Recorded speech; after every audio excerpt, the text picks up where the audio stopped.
Hey guys, welcome back to the Real Estate Monopoly. My name is Kerwin. And my name is Kenneth. And this is the Real Estate Monopoly. We are the Donis brothers. And today we have an awesome guest and we're very excited for the episode. Kenny, how you doing? I feel great, man. I feel great. How about yourself? Really close. My mom made banana pudding and it's almost Friday, so it's a good day. But let's get into it. Veena, thank you so much for being here. Veena Jetti, please say hey to the audience. Hi, thank you so much for having me, and send me some banana pudding. We will. Banana pudding. I love it. Well, Veena Jetti is the founding partner of Vive Funds, and she's unique. It's a unique commercial real estate firm that specializes in curating conservative opportunities for investors. Veena brings a diverse and dynamic perspective to targeting, acquiring, managing, and operating assets using best practices, combining with cutting edge technologies. And she's also investing in markets such as Atlanta, the Carolinas, and I believe Texas. But Veena, if I missed anything, please give us a brief overview of your background leading up to right around the time you got into real estate. Yes. So first it's Vive Funds. Vive. It rhymes with five. It's like super boring. It's not as exciting as everyone wants it to be. So it's Vive Funds. And then, so I am a large multifamily owner operator. We do target, like you said, North Carolina, Georgia, Texas. We also look at South Carolina, Florida, and Arizona currently. With a plan to maybe roll out one or two new markets in the coming year. We'll see. We like to go really deep into our markets before we actually roll them out. But we focus on Class B value add assets. To date in my portfolio, I've transacted on over $800 million worth of multifamily. So I have one trick. I try to do that trick really well. And I focus only on the value add multifamily space. And right now our buy criteria, for example, is not just our markets, but also we look for like 200 plus units and 75 million and up on each asset. That is awesome. And can you walk us through maybe how you got into real estate? I know your parents were in real estate. And so you have a really interesting kind of background, because like when I was in college, I was exposed to commercial real estate. And I think that's where you got into the corporate side of it. But that's the only side that we were taught. And I think you had like that interesting background because you were exposed to the entrepreneurial side of it before you went corporate. Yeah. So my mom is actually like a really successful real estate investor. And so I grew up in this world. It's something that my sister and I were both exposed to. My parents never shied away from, taking us to these like boring closings and walkthroughs and due diligence. We did all of that, not knowing what it meant, or, because I was like 7 at the time or 5 and we didn't know, but my dad traveled like 45 weeks out of the year. So my mom was almost like a de facto single mom because she didn't, her husband was gone all the time. And so she would bring my sister and I with her to do what she needed to do. And so that was how, like, my first foray into the real estate world. And, I always helped out in the family business when I was in high school. And as I got a little bit older, I graduated college when I was like 20 years old with my degree in finance, and, thought I knew everything and was going to be like an adult all on my own and not work for the family business. And so I got a job in corporate real estate and I worked on a lot of commercial assets.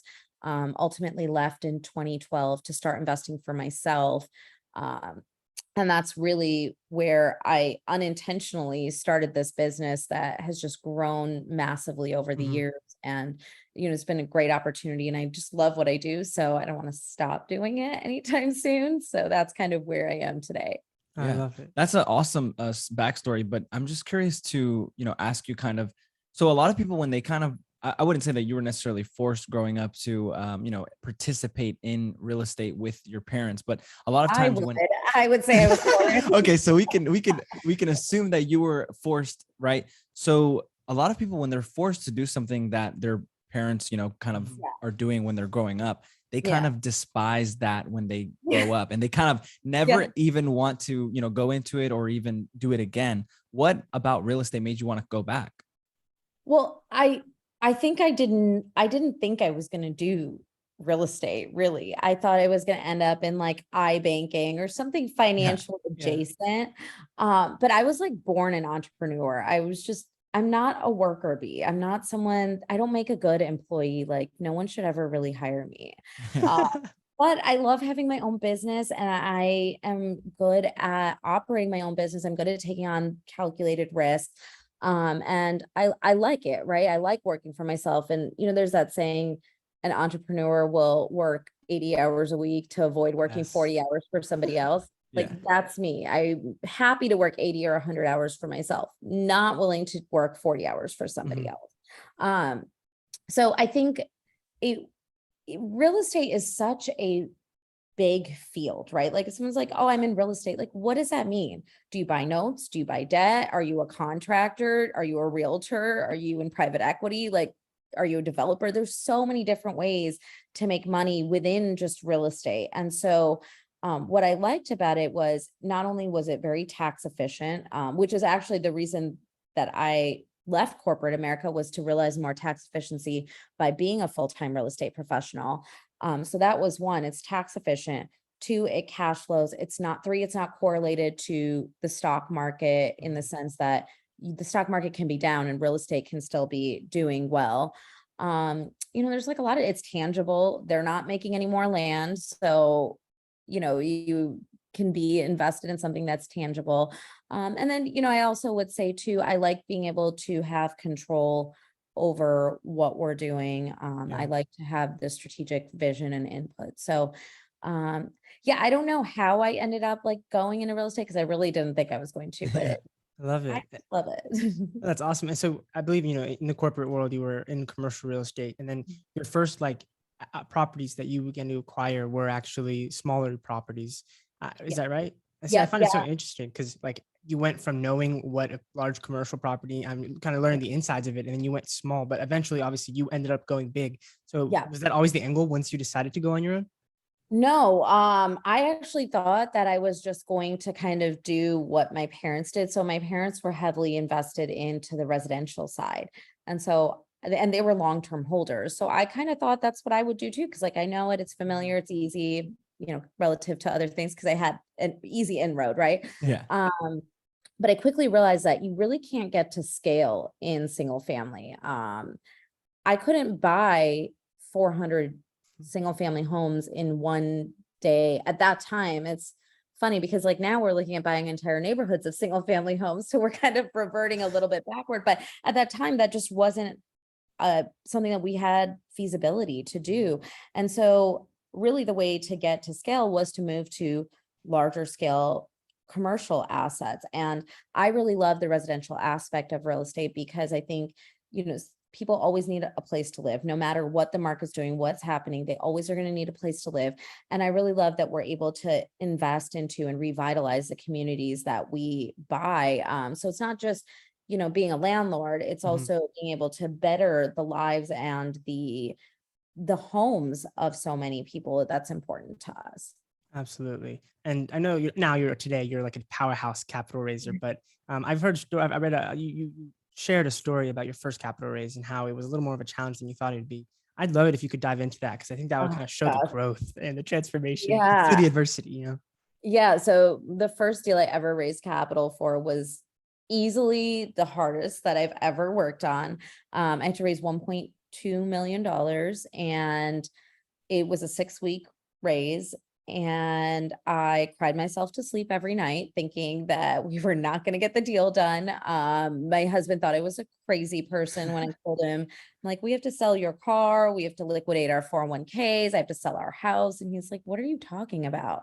And I was like, well, I got us into this pickle. I'm sorry. I ruined our family. I don't know what to say. And he was like, okay, we'll figure it out. And spoiler alert, as we did, but that was easily the hardest raise. And the first raise is always going to be the hardest. You don't know what you don't know yet. As time goes on, as you get better processes and systems, you get better at making the right connections. You get better at finding better deals. It becomes much easier to raise capital. That's awesome. And I believe you're partnered with Ellie Perlman. Is that her name? Awesome. Yes. I'd love to know, because she's like someone I've followed for a while as well. I've read a lot of her Forbes articles, and Yes. I listened to one of the podcasts you did, and you mentioned that you're partners with her, and I was like, whoa, that's small space. It really is. It is. I'd love to know, how did you guys meet? And yeah, very small world. So she and I met several years ago. We actually both spoke at the same conference. There's just not that many women in the space, right? And especially not many women that are young, like in their 30s. And so we met at a conference, and afterward, I was like just talking to her and trying to understand okay, what are you doing? Like, where are your strengths? You know, like the informal dating process of Yeah. like meeting new business partners, right? And so we just really hit it off there. And you know, like you said, she runs a company called Blue Lake Capital. So we're JV partners. And what I love about her and working with her is we both from the beginning shared the same philosophy of investor first mentality, which people say that, but in practice, it sometimes doesn't actually happen. And so for me, that was like paramount to my entire business model. And so I've done several deals with her now. I've had the absolute pleasure of watching her, she's a phenomenal operator, but not just watching her operate, but her business acumen is amazing. And I think it's really nice because she has a lot of strengths that are my weakness and vice versa. And so I think together we both kind of like rub off on each other a little bit, but the core values of our companies are the same. And so she's amazing to work with. No, we can agree. We can relate. Like Kenneth is the underwriter. Jeffrey, my other twin brother, is like the investor relations, and I'm in the marketing. And so we each have our own strengths that we really, I guess, complement. And so I would love to know, can you expand? What's your strength, and how does she complement that, and vice versa? Yeah. So my hands down favorite part of any deal we do is absolutely the capital side. So strategically looking at how we're stacking our capital, what our investor relations looks like. That's something that I like to kind of closely manage. I also handle a lot of our tax and legal strategy. So my like strength is actually in deal structure. So I work really closely with our securities team, our securities attorney, and our tax professionals to make sure that we're maximizing our ability to operate the asset. And initially out of the gate, you know, we both touch underwriting. We both look at underwriting. Obviously there are teams that underwrite initially. If it makes sense, then we'll both look at it. We'll fine tune. We'll kind of talk about strategically how it works. So we touch every part of the process, but it's just more at a higher level now. But the investor relations side is where I really still dive down. And then post-close operationally, we're both constantly talking about like, hey, this is what we need to have happen. Are we on target? We're both tracking to pro forma numbers. I handle a lot of the post-close investor experience. So when distributions go out, how they go out, how communication goes out, what we're going to implement to make investors feel like, okay, this is a really great experience. You know, our portals and our softwares, all of that is something that I kind of manage and take the lead on that side of it. But oh, sorry, go ahead. No, go ahead. I was just gonna say we're both A to Z operational, so we really like divide and conquer most of the time. It's easy. Yeah, that's awesome. And it's so lovely when you see especially when you meet people. Obviously I had my brother, so I kind of knew them all my life, but just looking from the outside in, when you meet someone that kind of matches exactly what you don't necessarily like to do. And so it's just a great partnership. But you did touch on, you know, like software and I'm assuming systems. Your company has grown very quickly. What kind of process and systems have you kind of implemented, and any secrets that you would give in order to kind of scale a company as you have? Well, we haven't implemented enough systems. I wish, so that's one thing I tell new investors, especially, is no matter how small you are, invest time and money and energy into setting up systems out of the gate. It will save you so much heartache in the future, because we have now spent countless hours getting our systems retroactively in place, and keep an SOP for everything. So have a standard operating procedure for everything you do, down to how you respond to emails so that it's cohesive, transitions are easier. But yeah, we have a lot of systems in place. We do use an investor portal. We're actually getting ready to roll out a new one. But then, you know, we also have like our automated messages. We have timelines and checklists, and we use Airtable and Excel for everything that we do. That's awesome. And earlier you touched how you and your partner share the same sentiment, that investor first approach. And I'd love to know, like, and I mean, I know you guys emphasize communication, but in general, like what makes you guys stand out in that process, and how are you guys providing that white glove service for your investors? Yeah, I think one, we are very high touch with our investors. So our investors always have an opportunity to reach out to us and communicate directly with us. Now, obviously, they'll like sometimes ask me things and I'm like, oh, I don't know. Yeah. Oh, I don't know. But that's more stuff like that's on the administrative side, right? So like, hey, can you send me a copy of my K1 from 2020? No problem.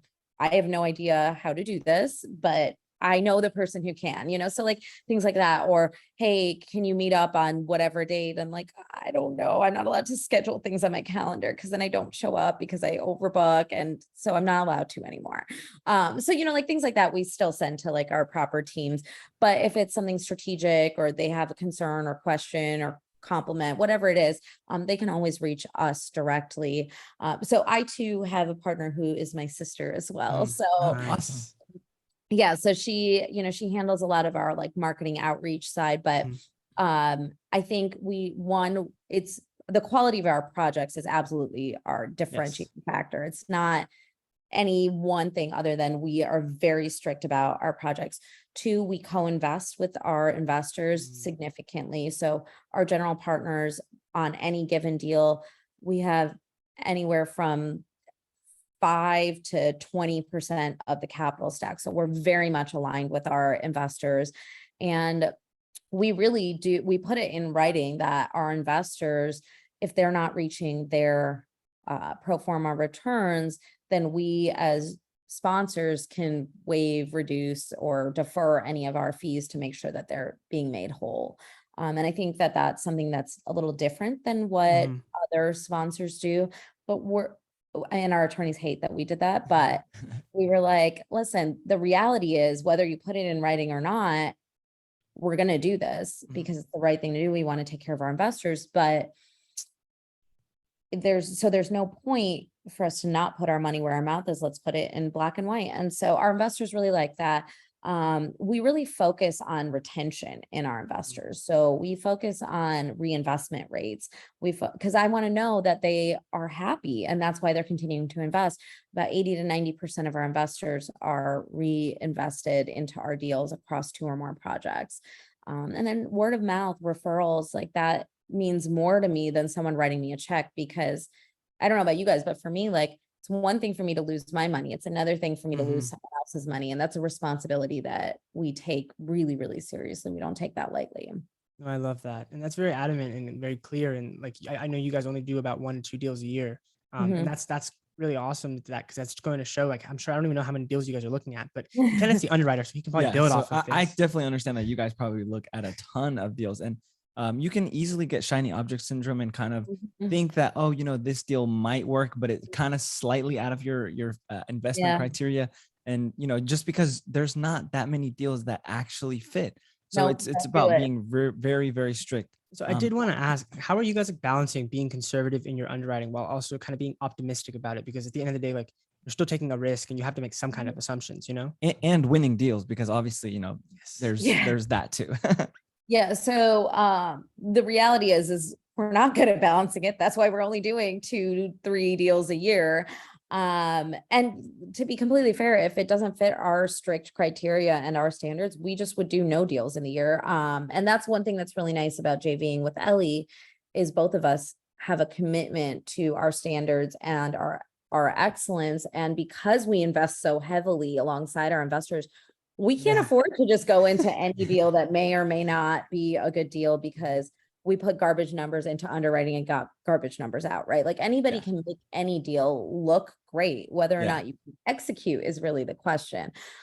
So I think that we don't balance being conservative with doing deals. We really just opt for conservative. And if you look at enough deals, eventually one will stick. So we're probably looking at maybe 400 deals before we have one that comes through. But that's what our investors rely on us for. When they see the Vive brand, they know it's met our underwriting criteria and our underwriting standard. They know that we're not fee driven. We are looking for the deal that's really going to do well for them and for us. So that's the answer to how we are conservative. But the question about how we're winning deals, we're also not doing that very well.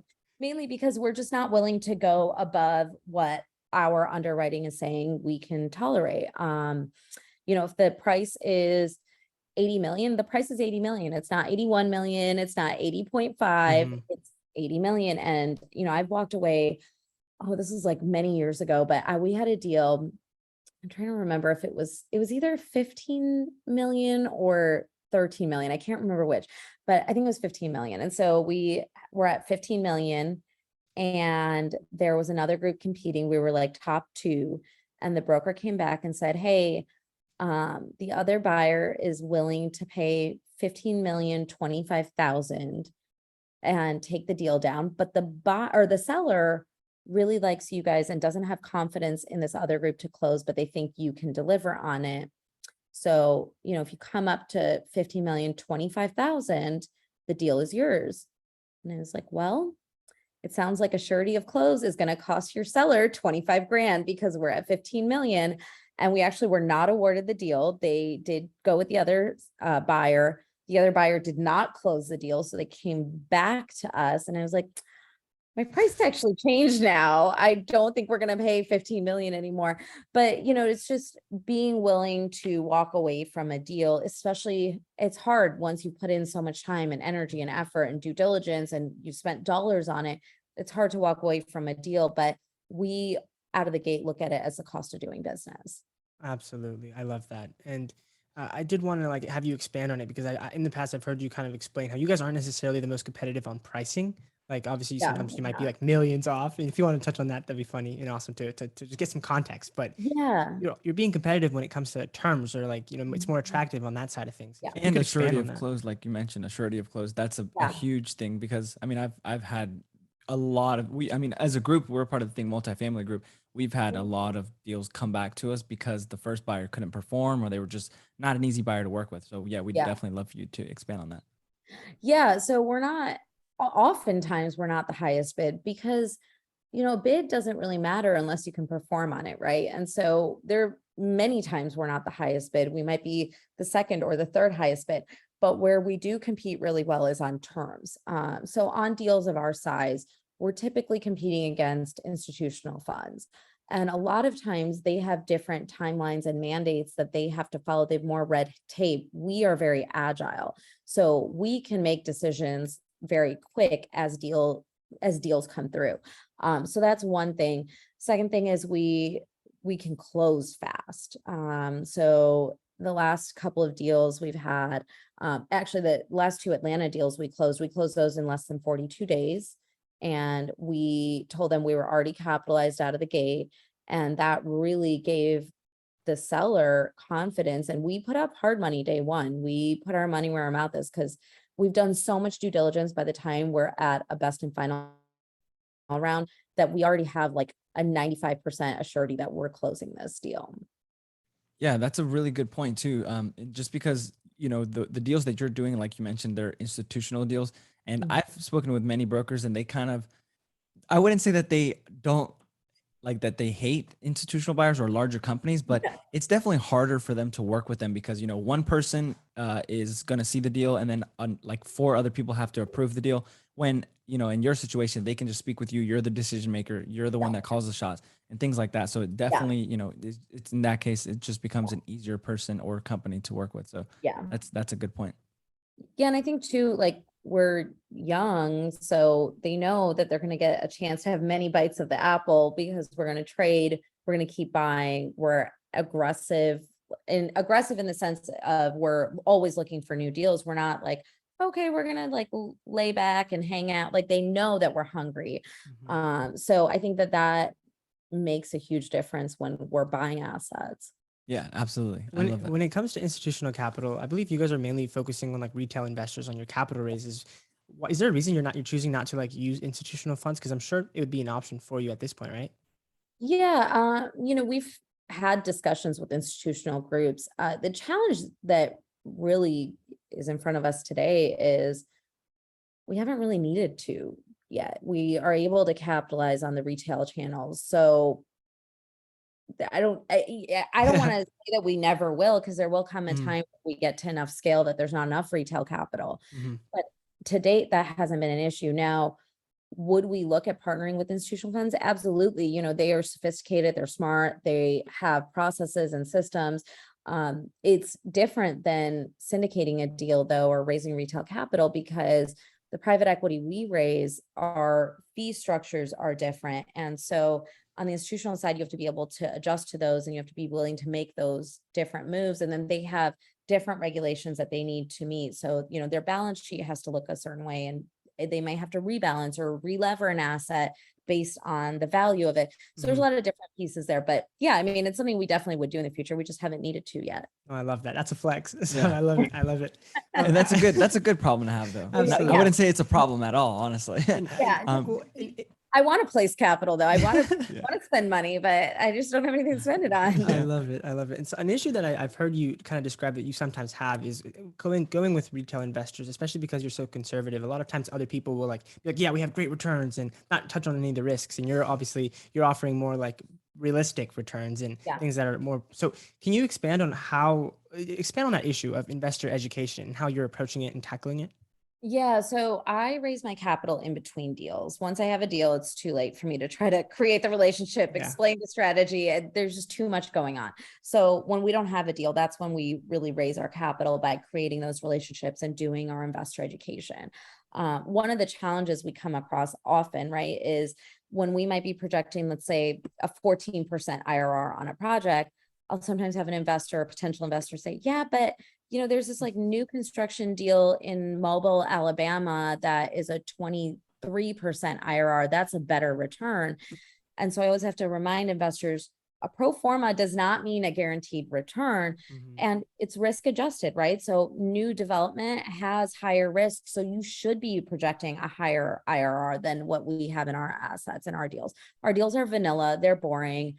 We do the same thing over and over and over. We rinse and repeat. We've had great results historically, and we plan to continue under promising and over delivering. And that's our model, and that's what we do.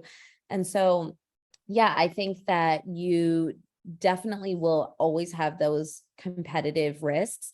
But at the same time, I don't want an investor that needs to have a 25% return, because they're not going to be happy with my deal if I only produce a 15% return, despite what the stock market is doing, or despite it being a risk adjusted return. And so if they're very aggressive, my deal might not be a good fit for them. And I tell investors that all the time. Hey, I'm not going to be the only sponsor that you should work with. And I might not even be a good fit for you, depending on what you need and what you're looking for. If your vision and your strategy aligns with ours, then great. I'm happy to have you. But if it doesn't, there's no harm, no foul there. It's just not a good fit. And so we turn away investors when they are not good fits for us. Capital isn't my problem. So I'd rather have an investor that knows and agrees and understands our model. Yeah, absolutely. No That's a great flex. point. Yeah. So just to touch on that though, so it seems like obviously, you know, everyone should be honest, but communication seems to be very vital in, you know, your side of things, and you are the investor relations portion of your business. You know, we've actually spoken with investors that have gotten fantastic returns, you know, doubling their money in 2 years, maybe 3 years, phenomenal returns, right? But they were very unhappy with the experience because, you know, just customer, I guess, service, or, you know, just speaking with them or not getting their questions answered, and just being out of the blue of what's going on was a big issue. What kind of things do you do to prevent that? And how important would you say that communication is when it comes to your side of things? Yeah, I mean, importance, it's like a 12 out of 10. It's the most critical thing you do to build long-term relationships and trust with your investors, right? So I will say we are not great at non-investment related communication. So like, I wish I was that person that could like put together a great newsletter or like a blog every week or every month. I'm not good at that. That is definitely not our strength. But what we're really good at is over communicating with investors, and not when everything's going well. It's when things are going badly that we over communicate, right? So COVID is a great example. It was a black swan event. None of us knew how to deal with it. None of us had been through a global pandemic. We didn't know what was going to happen. And I'll actually say this is actually one of the biggest mistakes I've made too, is, you know, I had wanted to communicate, but we just didn't know what to say or how to yeah. say it, right? And so there were many discussions about how we discuss this and what we say. And this was when I had other partners, not Ellie, but my partners were like, no, we're just not going to say anything till we know more, because otherwise it'll invite more questions and then we'll be saying we don't know. And my gut told me that we need to communicate that we don't know and that we're aware of it and that we're watching, and we'll keep you posted. But I think we need to communicate this. And so I got pushed back. And we ultimately waited, like, I can't remember, maybe it was like 60 days or something before addressing it, which is a long time when investors are uncertain and they're scared.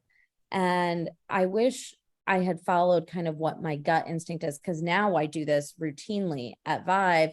And we haven't really had anything go wrong to that level, but like if there's something small, right? Like let's say I had one month where a distribution went out, and the software we used had an error in it and labeled it as a different name than the investment that they were used to. And so we immediately proactively communicated with all of our investors about it. Hey, I'm so sorry. This is what happened. This is what you can expect next month. We've already fixed it. This is not an issue, nothing to be panicked about, nothing to see here. Investors were happy with that. But I think when you shy away from communication and you shy away from being transparent, it breaks down trust from investors, right? Like right now, everybody's making money in real estate. It's not that hard when you're in a bull run. It's what happens when things go wrong that really shows you what the operator you're invested with can do. Absolutely. I love that, because a lot of times like it's the easy choice is to kind of stay silent, and it's Yeah. so uncomfortable to go out and be like, I It don't is. know. And it's almost like that's like the right one, because it's the more comfortable option, but it's the opposite. It is. Yeah. I mean, with COVID, what we ended up saying was, okay, so we've never had a global pandemic. We don't know what that means. We don't know how it is going to affect us long term. We believe in the asset. Here's where our fundamentals are, and we're gonna stay on top of it, and we're gonna keep updating you even more so. So then what we did was we proactively increased communication. We went from an email update to a monthly video call, and we did a monthly conference call for each investor in each asset. And we started communicating like, here's occupancy, here's 60-day projected, 90-day projected, here's our bad debt, here's how we're handling the bad debt, here's how many evictions we've had, here are all the people we've reached out to help us with rental assistance. So we kind of go through everything that we're doing and how we're looking at it globally, so that investors knew that they could feel confident and comfortable that we are on top of it. We'll make the best decisions possible. And that really went over well with investors. Yeah, well, that's awesome. That's a great takeaway for our audience, just to make sure you're over communicating. And also I think that like demystifies it for your investors, because you guys are the captains of the ship. They want, if you don't know, then they definitely don't. They can't see where they're going, they don't know where they're going. Yeah. So you got to make sure you let them know. Right. And I think too, just saying, I don't know is a reasonable answer in those circumstances, in those situations. And I think, too, I'll say, do it on video, because I got so much positive feedback that people are like, okay, we initially got these emails, they were scary, we didn't really know, but seeing you were calm and you were confident, even though you didn't know, you knew that you would be able to figure it out. And that made me feel good. So I think doing it on video is like another key. I love that. Yeah, that's a gold nugget. I mean, I've never seen anyone send investor updates on video, but you can definitely tell something like how someone feels and what they're kind of not necessarily going through, but how they really feel about what they're saying through the body language. And when it's just through a cold email, you can't really tell. So I definitely that's a really gold. Really, you're the leader, so like they look up to you in that moment. So I love that. Exactly right. Awesome. Well, it is time for our speed round. Veena, are you ready? Okay, I think I'm ready. Awesome. All right, get warm. All right, I'm ready. First one. What has been, and you touched on one, but if you want to touch on another, what has been a big learning lesson or failure, but we like to use the term learning lesson throughout your real estate journey, and what did you take away from that experience? Oh my gosh, there's so many, so many. I think it's actually the one that we've been talking about positively, which is, if you find the right partners, you can do so much and you can scale so much faster. There's, that saying from Warren Buffett, if you want to go fast, go alone. And if you want to go far, go together. And I think that, I've had good partnerships. I've had bad partnerships. I've had questionable partnerships.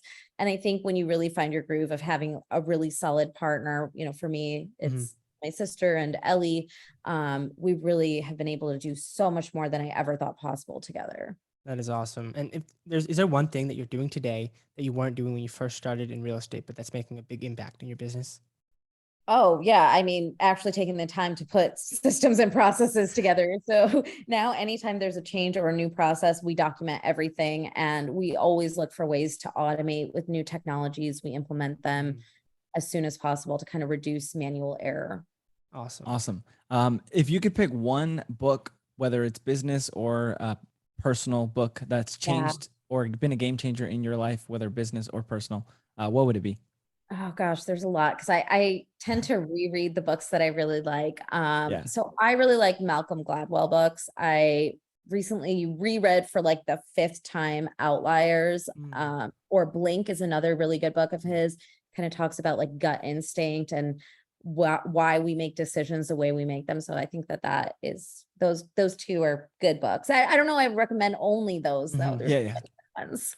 There's so many good ones. This is like a bonus question, but I'm just curious because you're partnered with your sister and Ellie, so it's like an all-woman team. Can you just expand on that? Like, what is that like? Was that super intentional? Or did it just kind of happen naturally? And no, it just happened, and it's awesome.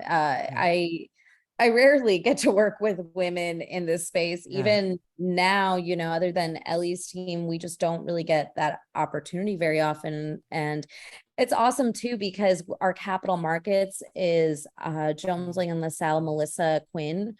She's in their Orlando office. So we have like a very heavily woman-based team, and it's, happy accident, but we just believe in working with the best. And I firmly believe that you cannot be working with the best if it's all men or there's no minorities represented at the top. It's not possible that there are not the best within these underrepresented groups. So absolutely, we believe that diversity is a strength. And I think our investors have really loved working with women. I think it's just a different touch and a different ethos to interacting with us and how we run our companies. And I don't mind if someone underestimates us, because it's a little bit of a leg up. So there's. I love that. And you're obviously killing it. So there's that too. And to look to the future, what are you aiming to accomplish moving forward? And what's your long-term vision for Vive Funds? Yeah. So I have twin 3-year-olds. Daughters and twin 3-year-olds. Yes. Wow. Congrats. Daughters. He's a twin. Oh, you are? I don't know if you knew that. So I think I knew that, but are you identical or fraternal? Yeah, identical. Yeah, we're identical. Oh, you're my dad's identical too. That's awesome. Gotcha. Didn't skip. It runs in the family. Anyways. Yeah, my daughters are fraternal, and very different in personality too. But my long-term vision is like that at least one of them wants to take over the company. I don't know if that'll really happen. Probably not. It's like a pipe dream. But I really want, the reason I do this is because I want to leave a legacy for my kids. I want them to see that, being a woman or being a minority doesn't stop them from being in the rooms that I'm in. And so for me, again, that diversity and representation at the top is really important. And, we have an opportunity to make impactful change for equity at the top level with other companies we partner with and work with, not just our own company. And that's important to me. So that's why that's what I foresee is like Vive continues to impact other companies and, leave this world a better place than I found it. That is awesome. Yeah, I love that. You shared a ton of knowledge today. I really appreciate it. But if there was just one piece of advice that you'd want someone in the audience to walk away with from this episode, what would that be? I feel like this is like a recent theme that I've been talking about, and it's been coming up a lot in my life, which is proximity is power. And so it's important that you're in the rooms that you need to be in. It's important that your friend circle is doing more than you. Like, I always strive to be the least successful and the dumbest one in my friend circle. And, you need to continue being around people and being in proximity to people who don't think that, an idea of having $1 billion portfolio is ridiculous. They're like, oh, okay, how can I do that with you? Or how can I help you? Or here's what I did to get there. And so I think proximity is power, and make sure you're in proximity to the right people, and it'll help you kind of add rocket fuel to your business. Oh, I love that, and I 100% agree. We always say we hate being even remotely the smartest people. Like we love being the dumbest Yeah. people in the room. There's so much to learn. That's so fine with me too. It's like you shouldn't be in rooms where your goals will intimidate them. Like I want it Totally. the opposite. I want like, oh, I didn't even think that big. Let's go. Yeah, right. Or why are you thinking so small? And Exactly. like that's what my friends do now. Cause like some of my friends were in this text group together and they're like, okay, I need to buy a third plane before the end of the year. And I'm like, wait, what? I love it. Me too. I hate when that happens, like I hate when that. I love it. those are the Yeah. types of I should groups go you do wanna my be first. in. Those are definitely good group chats to be I in. love it. That's awesome. We're not there yet, but Not yet, but you're on your way. yes, I exactly. feel like there's so many other topics we could have covered today, Veena. We would love to have you on as a repeat guest. But if anyone in our audience wants to learn more about you or just follow you on your journey, where can they go to do that? So I'm a Veena Jetti on all social media, like Instagram. I'm on TikTok. Awesome. Yeah, I don't do like the dances yet. Who knows Yet. what I do as I get older, like into my old lady age. I might. But no, I am on TikTok. I'm on Instagram, Twitter, LinkedIn, Facebook, all of the social media. Yeah, we've seen a lot of your content. We love it. Keep it up. Yes. It's awesome. Thank you. Thank you so much for being here, Veena. And thank you everyone for tuning in today to the Real Estate Monopoly. Please make sure to leave a 5-star review and a comment down below. And guys, let's get out there and take action. Have a great rest of your day.